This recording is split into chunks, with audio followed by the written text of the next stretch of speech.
Hi, everybody. I'm Peggy Cornish. I am the National Irish Historian for the Ladies' Ancient Order of Hibernians, and welcome.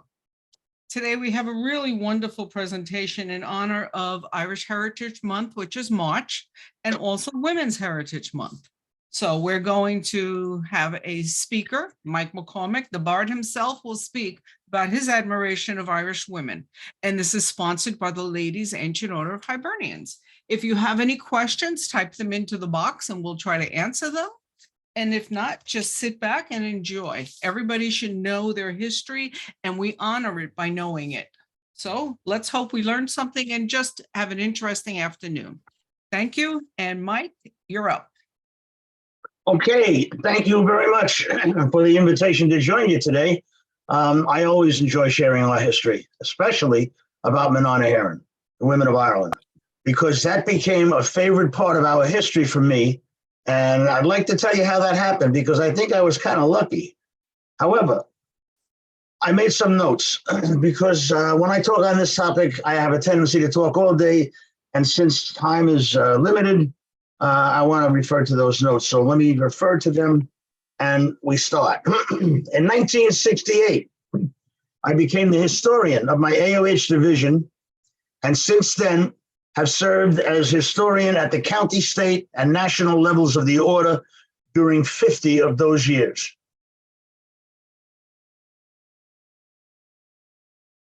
All because of my grandfather, my maternal grandfather, a Maguire from Cavan. When I was a boy, his stories of Ireland built in me an interest that became a hobby and then a vocation. After he passed on to Tirnanog, the land of the ever young, I found a few books on Ireland in local libraries to continue my interest, but they were really mostly about men.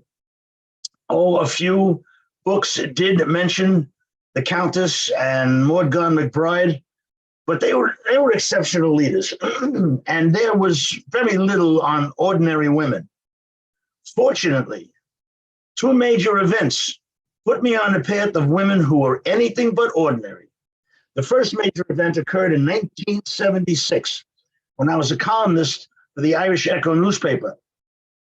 I was assigned to do an article on the 60th anniversary of the Easter Rising and directed to interview a surviving member of the GPO garrison named Sam O'Reilly. Delighted to meet this historical icon, we became lifelong friends. Sam was armorer of Pierce's Dublin Brigade, knew all the leaders, and was an encyclopedia of information. But again, all about the men. Then there was his wife, Mary. After each interview, Sam and I would adjourn to the kitchen for a cup of tea to cap off the evening, and Mary would join us. One evening, as Sam went to get a paper to show me, Mary asked, "Mike, would you ever tell our story?" I said, "Sure, I'd love to do that. I'd love to write a story on you and Sam." She said, No. I mean a story on the women of Ireland and what we went through." I sat stunned as she told of how, as a girl of 12, her mother sent her at night up to the local graveyard with a growler of hot tea for her brothers who were on the run. She was terrified all the way up and back because she knew the sinful things that Britain's black and tans did to girls they caught out after curfew. She told of a drive-by shooting when the tans shot out their kitchen window and her mother threw her under the table and covered her with her own body. And then Sam returned with his paper, but I was hooked on something else. An image of a girl and her mother in fear under a table in their own home, covered with bits of broken glass. I returned often to the O'Reilly home, and on each visit, I found the time to talk with Mary. Without knowing it, she had opened a door to a part of history that I had never considered. I knew the oppressive lifestyle faced by men under British rule, but the women she spoke of were part of Ireland's story too. Why wasn't their struggle in the history books? And so began my search, but it wasn't easy. It seemed that after the formation of the Free State in 1923, the role of women was minimized as former leaders like Dillon and Redmond and De Valera had all claimed that a woman's place was in the home. In fact, when De Valera came to power in 1932, a ban was introduced forbidding any married women from working in the public sector. As for the lack of written material, I came to believe that few authors understood the devotion to a heritage that comes with a pain that only Irish women knew, a need to instill in their children a love of their heritage, knowing that one day they might be called on to suffer for that love. To paraphrase St. Thomas Aquinas, for those who know such a love or such a need, no explanation is necessary. For those who don't, no explanation is possible. With little to go on, I found old newspapers like this 1888 Boston Irish Echo, which told of a women's parliament formed in Cork in 1669 and grew to more than 500 members, showing their ability to organize. I also collected memories from the Irish-born parents of friends who thought my interest curious, but shared with me anyway. Later, as I became New York State and National Historian, as well as editor of the Hibernian Digest, I had access to many museum archives, including the Albany Irish American Heritage Museum's collection of microfiche and film of the National Hibernian, as the early digest was known. I had that film converted to searchable digital files and began reading ladies' articles back to 1905. In one 1907 issue, I found mention of a book, Famous Irish Women, by Catherine O'Mahony, and finally found a copy. It briefly listed 60 ladies only recognized by their peers in the fields of literature, labor, and religion as activists and reformers. But combining it all, I began to build a collection of Manana Heron. Yet, I focused mainly on the patriotic militants because they had the most to lose by their dedication to a heritage. And then, thank God, by the early 1990s, the growing internet provided old manuscripts of the part played by Irish women, real and imaginary, and the respect shown for them, all the way back to Danu, the goddess of the early Tuatha De Danann, settlers of Ireland, and Scota, warrior queen of the Milesian settlers who followed. I read that when the Celts finally arrived, their chief druid, Amergin, sought the protection, not of the kings of Ireland, but of her three queens, Banba, Fodla, and Erin. In the Ulster cycle of tales, the greatest warrior, Cuchulainn, was taught the art of war by a female warrior named Aoife. And his greatest battle was fought against Queen Maeve of Connacht, who defeated him. I found myself in a new arena, and women were on the field. From that time on, when researching Irish history, I kept an eye out for women. The ones I found were little known, but they were not the unknown ones that Mary sent me looking for. I knew that before the destruction of Gaelic society, women and men were equal. But when British law replaced Brehon law, women were relegated to being just housewives. Yet I did learn that in the home, Irish tradition had not died, and the Banatee, the woman of the house, still ruled. One Irish woman even assured me that though the man was the head of the house, the woman was the neck, and she could turn that head any way she wanted. That's why some of the Norman invaders assimilated into Irish society. Part of that assimilation was not just the appeal of the Irish lifestyle, but marriage to an Irish woman who kept her heritage alive in their children. And that was hard for many of those women. Later saw their children fight and die defending the values that she had instilled in them. Rarely was there an Irish patriot, man or woman, who did not get the devotion to their heritage from a mother, even though she remained nameless to history. It was best said In a 1914 edition of the National Hibernian by AOH Ladies President Ellen Ryan Jolly, she wrote, "The hand that rocks the cradle rules the world." When the English came, they ran into Granuaile, Grace O'Malley, pirate queen of the Irish West, who Sir Richard Bingham called the nurse of all rebellions for the last 40 years. And she was 63 years old at the time. She even went to see Queen Elizabeth to get her to keep English forces off O'Malley land. And it worked until she died. And when there was no man to fill her boots, it was said the only man in the O'Malley clan was a woman. I knew that although England conquered the land, they never conquered the people, but I was beginning to realize one reason for that was Irish women. But I also found extreme sorrow. In some English invasions, men were executed while their widows and children were enslaved. Thousands had been sent to the Caribbean colonies where women saw their children sold at public auction to plantation owners, businessmen, and pedophiles alike.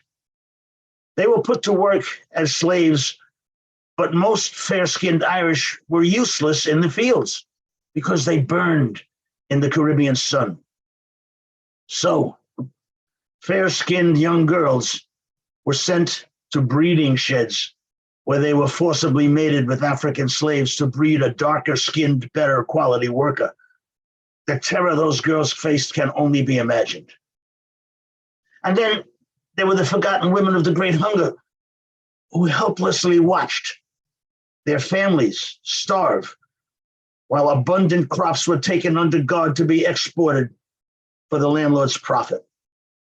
I recall the tale of one crying for help to bury her lifeless infant to keep it from rats, since she was too weak to even lift enough stones to cover it. There are many tears in Our Lady's history, but there's pride as well. In 1995, President Kathy Linton led the Ladies AOH into a coalition to erect this memorial to the victims of that great hunger across from a workhouse mass grave in County Clare. After inspiring speeches by Ed Wallace and Kathy herself, Dáil Éireann's Minister of State told the audience this was the first monument in all of Ireland to the forgotten victims of the Great Hunger, and it took the Hibernians to do it. They were forgotten no longer, and we were 10 feet tall.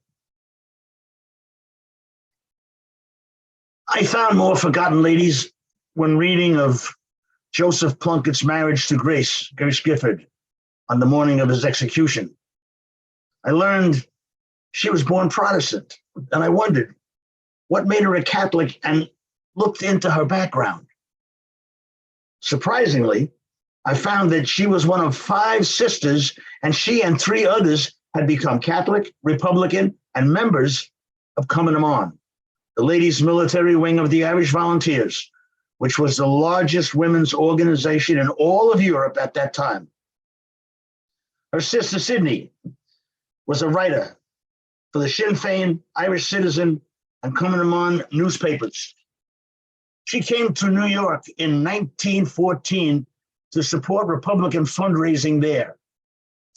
Dr. Gertrude Kelly of the New York Irish Women's Council asked her to speak at her women's meeting on the need for Irish support.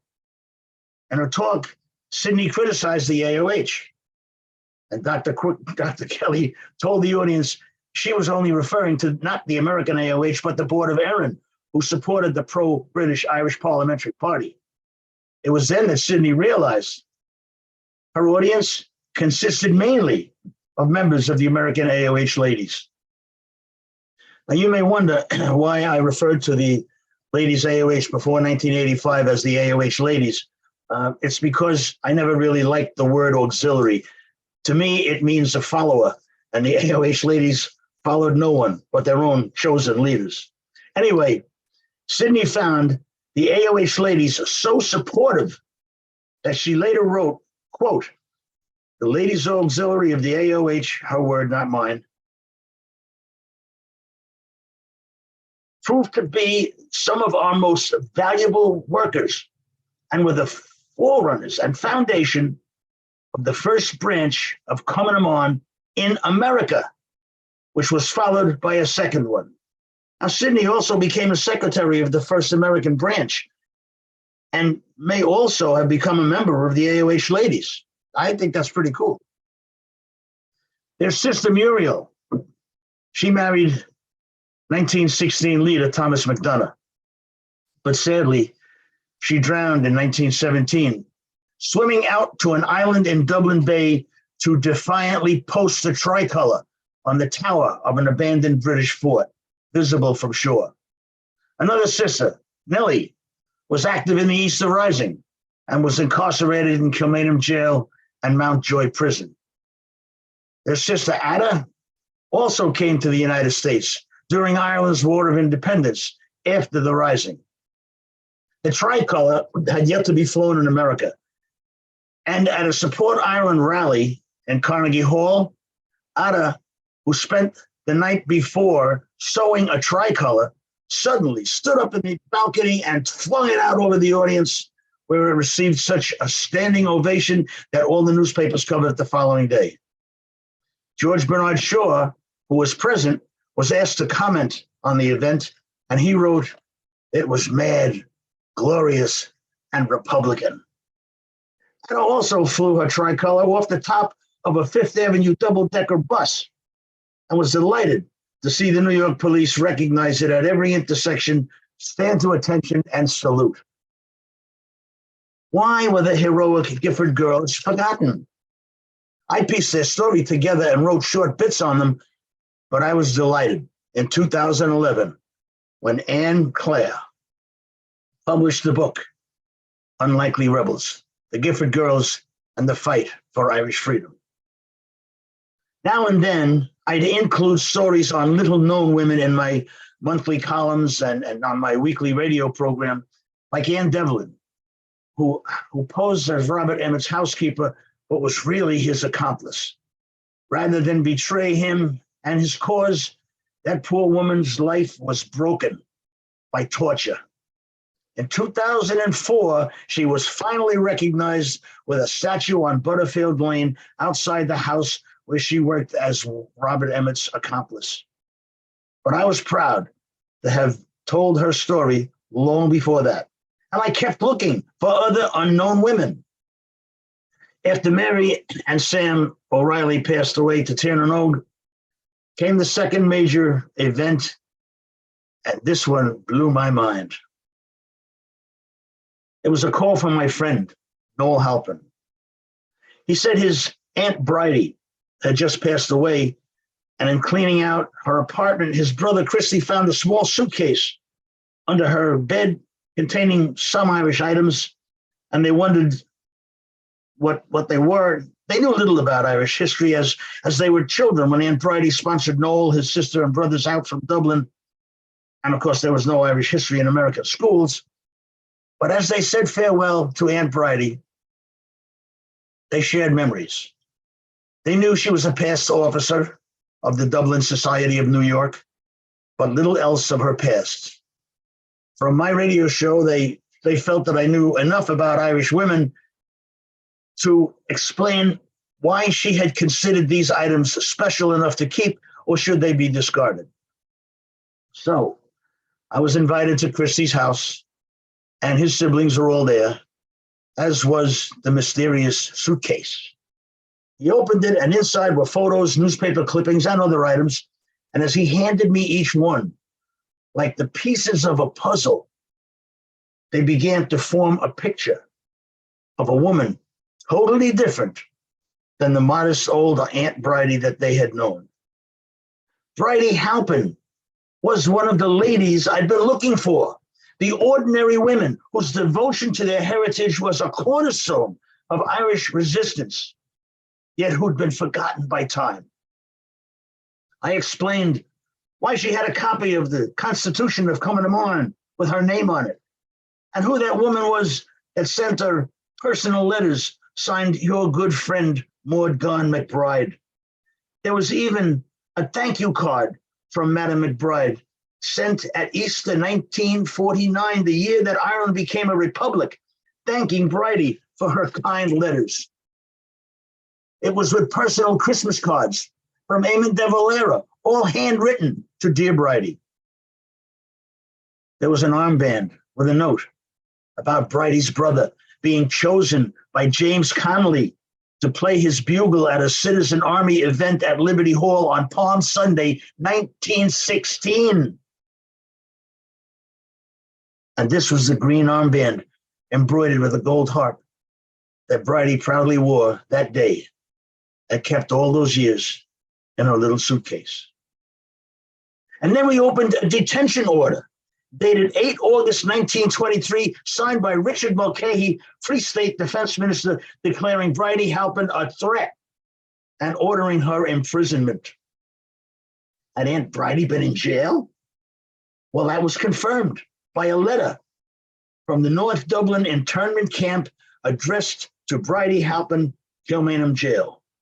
The letter told of female prisoners refusing an order to clean the prison. The author wrote, "We're not going to demean ourselves in Ireland by cleaning English dirt. We gave them hell and they gave us hell back. Some of my hair went early in the fray, but I think the mark of my boot is somewhere in a Tommy's shin bone yet." Wow, that's pretty tough. Another letter read, "My poor mother must be in queer plight, never hearing from me for 11 weeks. My God, the hunger is dreadful. I give a lot to have one of mother's cakes now, Bridie, but are we downhearted? No. We'll yet win yet, please God." And it was signed, Polly Cosgrove, prisoner number 3234, a patriot woman who was no longer unknown, for now we had her name and her dream of winning. But win what? Bridie's niece and nephews weren't sure they understood the struggle, so I explained the history behind the newspaper clippings of the troubled 20s, of black and tan raids and Civil War strife. And then slowly, they were introduced to Bridie Halpin, Irish patriot, and the struggles she and her comrades fought, and the hardships they endured for their devotion to their heritage. As we kept browsing, we found a priceless treasure, a collection of papers from various sources, all torn into 6-inch by 4-inch sheets, and then hand sewn together in the middle with needle and thread, folded in half to form a 3-inch by 4-inch booklet. I carefully opened it to find that each leaf contained a handwritten verse or message from a fellow prisoner. It had been passed around like a high school autograph book to collect memories of other patriot women. There was even one that read, "Far better the grave of a rebel without cross, without stone, without name, than a treaty with treacherous England that can only bring sorrow and shame." And it was signed, Bridie Halpin, Kilmainham Jail. As we read each page, a picture unfolded of the courage and suffering of ordinary women who supported their heritage as gallantly as the men. The spirit and devotion of these women for Roisin Dubh was incredible. Yet they had been nameless to popular history. These are the women Mary sent me looking for. These were some of the unsung heroines of Irish history. And the best part is they were no longer unknown. For here in Bridie's little booklet were their names and their dreams. With the family's permission, I wrote the story of Bridie Halpin in the Irish Echo and duplicated the entire set of papers for each member of the family and myself. The family then brought Bridie's suitcase, all the items in it, to Kilmainham Jail Museum and donated them. But the story didn't end there. A museum curator, Sinead McCool, was delighted to get this valuable collection and took the family to what had been Bridie's cell to see where she scratched her name on the wall. How cool is that? Then, wondering if other artifacts existed, Sinead advertised in the papers for anyone who had such memorabilia to lend it to the museum for a proposed display. People responded so generously that the museum collected hundreds of previously unknown names. They also received so many items, from a pistol to a nurse's apron stained with the blood of a patriot, that in 1997, they opened not a display, but a full-scale exhibition on the Republican women of Ireland, which covered the entire main floor of the prison. You know what they called it? Guns and Chiffon. And our story of Bridie Halpin from the Irish Echo was in a glass case, right there in the middle of it all. Irish President Mary McAleese opened the exhibit and ended her dedication speech with the words, "It's about time." Also on display was an old photo I hadn't seen before of the officers of the New York Dublin Society, with Bridie Halpin sitting in the front row. And among the other officers beside her was my friend, Sam O'Reilly. No words can describe my feeling on seeing that photo. It was karma. Till then, I never connected the two. And I teared up, feeling that in Tiernanog, Mary O'Reilly and Bridie Halpin were together and smiling. And maybe, just maybe, Sam and my grandfather were too. Working with the late Joe Dolan, CEO of Albany Museum, we brought the entire exhibit out to 3 American venues. Sinead then published the story of Guns and Chiffon and sent me a copy autographed to Mike McCormack, the man who brought Guns and Chiffon to America. It's one of my first. Show it to you. I've got it somewhere. But anyway, it is one of my most proud possessions. There are so many stories to share, but time is short, so go online and Google Irish female heroes. They're there now. They weren't when this all started, but they are there now. And thanks to other historians who are interested in finding formerly hidden Irish heroines, look up the sisters of Charles Stewart Parnell, Fanny and Anna, who founded the Ladies' Land League in 1880 to continue the fight when Charles and the Land League leaders were arrested and imprisoned. Look up the women of 1916, who Padraig Pearse said inspired the men whose heroism, wonderful though it was, paled before the devotion and duty of the women. And he prayed that God would give them the time, the strength to carry on the fight. And they did, with women like Tom Clark's wife, Kathleen, whom I consider one of the greatest. There's a 1938 photo of Kathleen. Do we have it? We should. There she is. The chain she wears around her neck is the chain of office as Dublin's first female Lord Mayor. She also served as a member of Dáil Éireann and Senator of the Upper House. But before all that started, before all of that, as a founding member of Cumann na mBan, and before the Easter Rising, the Military Council of the Irish Republican Brotherhood, the IRB, entrusted her with all their assets, contacts, and plans to pass on to the next patriot leader whom she was to choose if they were all imprisoned. Little did they realize they would all be murdered. Despite her grief, Kathleen opened a nationwide network of offices to aid the families of those imprisoned and led a women's movement to end internment. when the Patriots were finally released, she chose to put all the IRB assets, plans, and contacts in the hands of Michael Collins. And the rest is history. Michael Collins and she together turned her aid offices into recruiting offices and rebuilt the IRB and coming them on. The dream of independence was back on track. And it was because of her that there is an Irish Republic today. Thankfully, in 1991, her grandniece, Helen Litton, published her biography, Revolutionary Woman.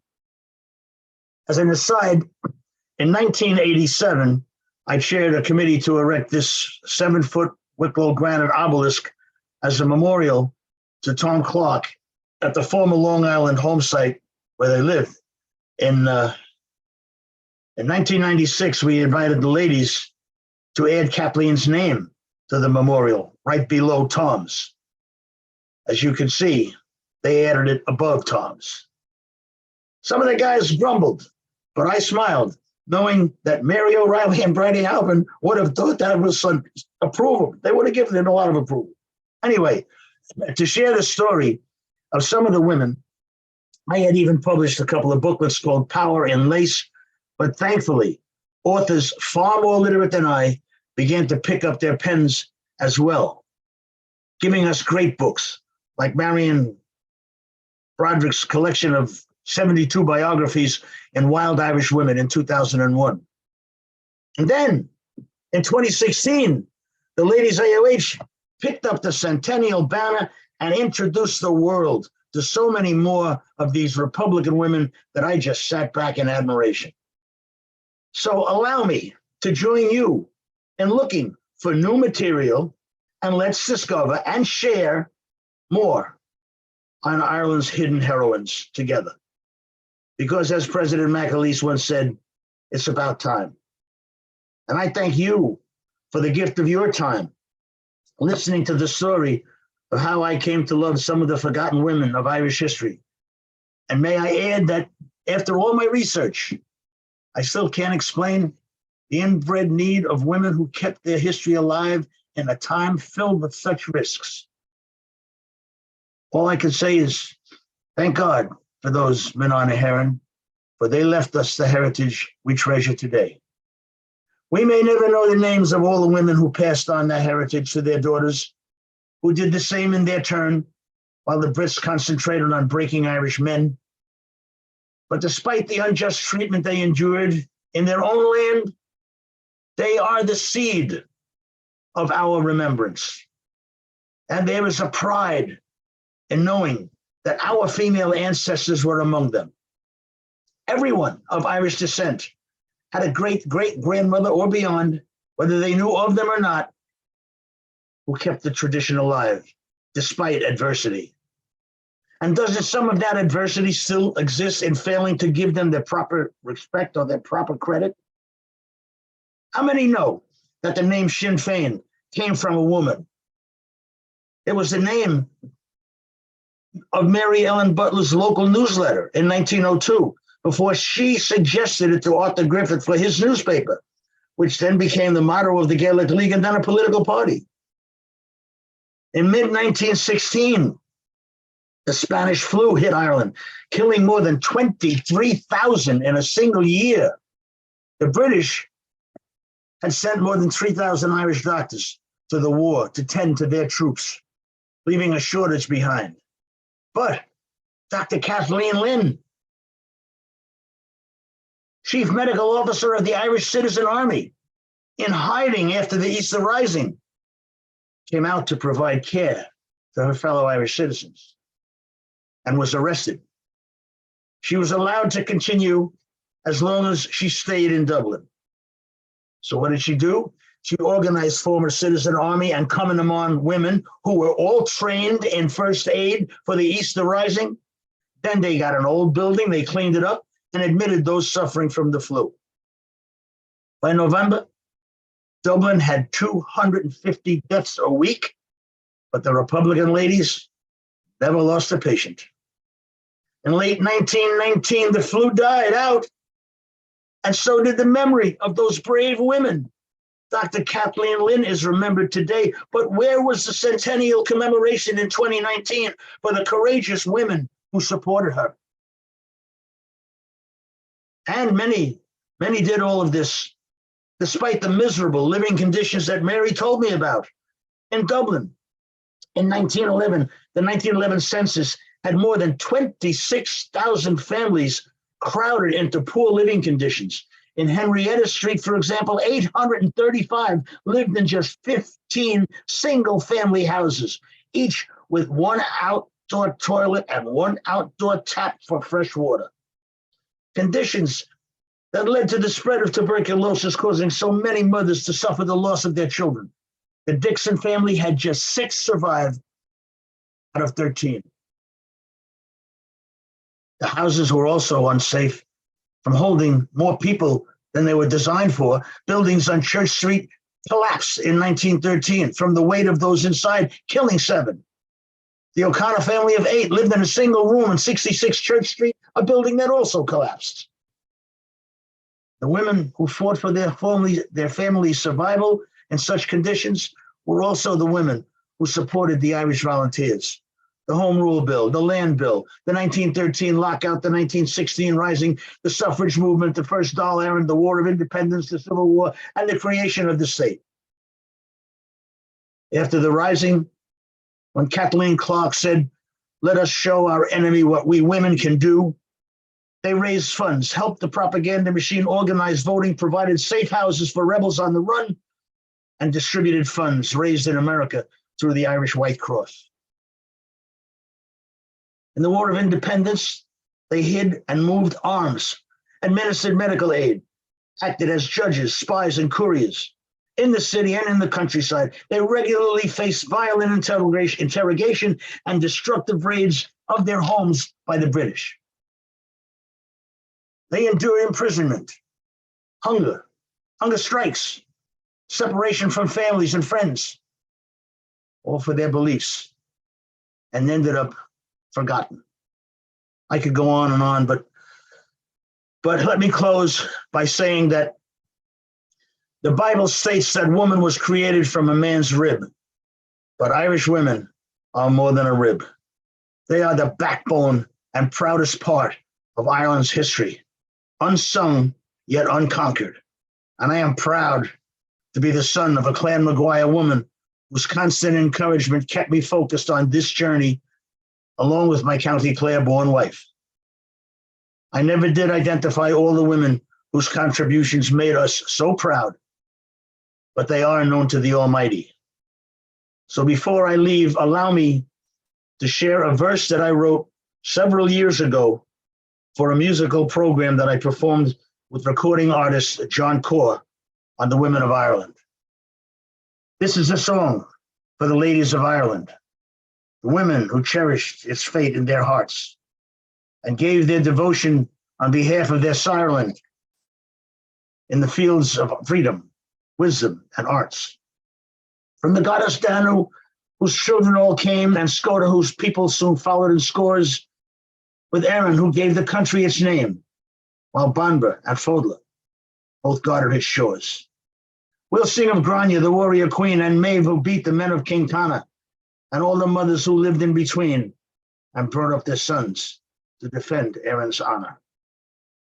Here's to St. Bridget, the Mary of the Gale, and all the sisters who followed her lead, to Anne Devlin, the girl who languished in jail for defending Bold Emmett when he was in need, to Kathleen Clark and Maud Gon McBride, and all the ladies of 1916 who followed the Countess and fought and died beneath the banner of emerald green.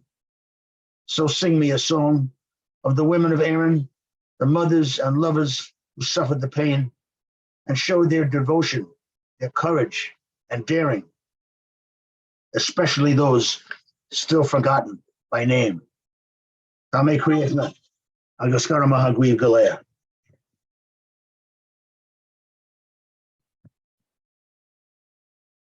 Thank you all.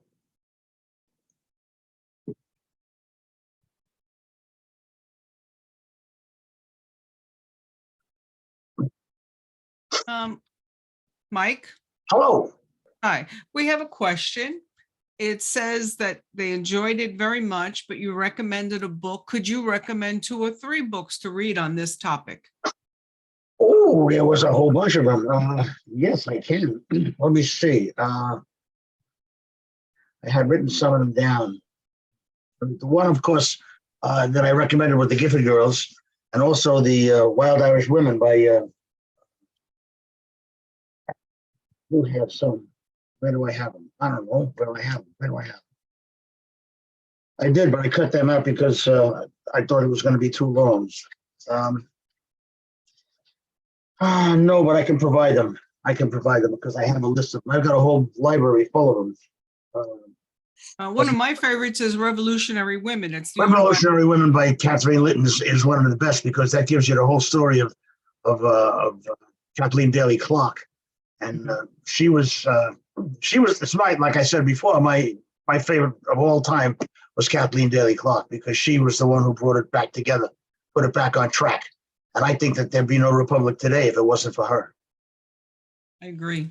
Another interesting thing, because I've read many books on this subject, the women, when things were going on after the Rising, while the War of Independence, many of them came here to the United States.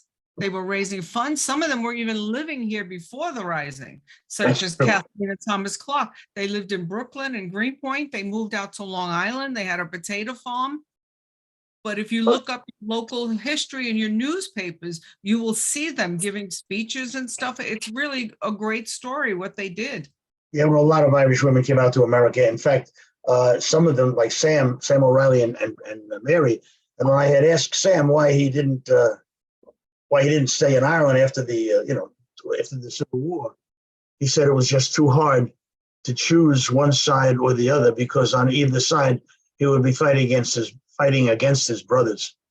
And that was a tough decision to make. And a lot of people had to make that decision. And those who stayed did. And one of them was Bridie Halpin. She chose to fight against the Free State on the side of the Republican Party. She stayed with her heritage, no matter what the people told her. She stayed with her heritage. And boy, was she something else. I was proud to have met her, even though I only met her through her pictures. Okay, are there any other questions? Anybody type in questions? Okay, then I'm going to say thank you very much to Mike. You're a wealth of information. I could have listened to this for another 2 hours. Maybe we'll pick another topic. But I would also like to acknowledge that the national president of the Ladies Ancient Order of Hibernians is on board from Maryland, if you would like to say a word or two. Well, I first want to start off by saying I was privileged to serve as historian with Mike McCormack during the centennial year of 1916. Yeah, that was a great year. I could not have asked for somebody better to serve with during that time. That he promotes women history, and the ladies do as well. We had remarkable leaders in 1916 leading our organization. We know that there is more to history than just what the men write, that there is a group behind it, which is the women involvement. We were very proactive in recording that, thanks to the help of Mike. And I want to let everybody know that we are still trying to promote the role of women with Ireland and a united Ireland. And this year, with the 25th anniversary of the Good Friday Agreement, there are women like our own Kathleen Savage, Kathy Whitford, and Sarah Berlin McAuliffe that were very well representative of the ladies in the Irish Northern Aid, in peace and social justice issues. And we, in conjunction with Relatives for Justice, will be writing a little pamphlet up of the women on both sides of the Atlantic that helped behind the scenes of the Good Friday Agreement. And we could not have done this if it wasn't for the help of Mike McCormack showing us that we needed to share our own story. So thank you, Mike, and I hope to work with you for many, many more years. Thank you. I look forward to it. And it's great working with you, man. Not too many women know as much as you do about Irish history, I'll tell you. Well, it's my love. It should be everybody's love. Actually, it's our culture, our heritage. Well, But, remember what I said. There was never a patriot, man or woman, who didn't get his love of his heritage from his mother. You know, I always tell people, ask your own family, what did they do? You know, that's a great place to start your history. I mean, people, you talk about the women, I can tell you from my own personal family, my great grandmother, Rose McDermott, was living in the United States in 1916 with my great grandfather, and they had, I think, 6 or 7 children at the time. And he left to go over and fight in the Rising, which meant she was taking care of everything over here. So that was a lot to give up in those days. Yeah, well, my grandfather's brother did the same. He left from Lower Manhattan to go back to Ireland when he had it all over here, and people were thinking he's got to be crazy. Why is he going back? But he ended up a politician after the war was over. But he was in the thick of it, and we were kind of proud of that after the war was over, of course, you know. But yeah, so learn your history. It's great, and put the displays up in your libraries. Most people don't know this history. So it's a good history. Some of these stories are great. And again, I would like to thank everybody who had anything to do with it, and especially the people who have come on board to watch it, to learn it. We will have some of the stuff posted on the website for this, so if anybody's interested. And if there's any more questions, Marilyn, anything? Yeah, there is from Amora Finton. Brianna, can you elevate her, please?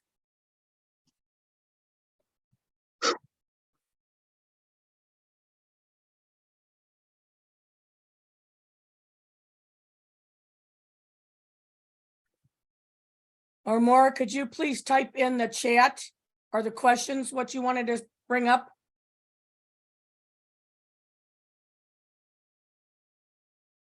Maura, unmute yourself, please. All I wanted to say was thank you very much for the presentation. You're very welcome. Thank you. You're That's welcome. all I wanted to say was, but thank you so much. You're very welcome.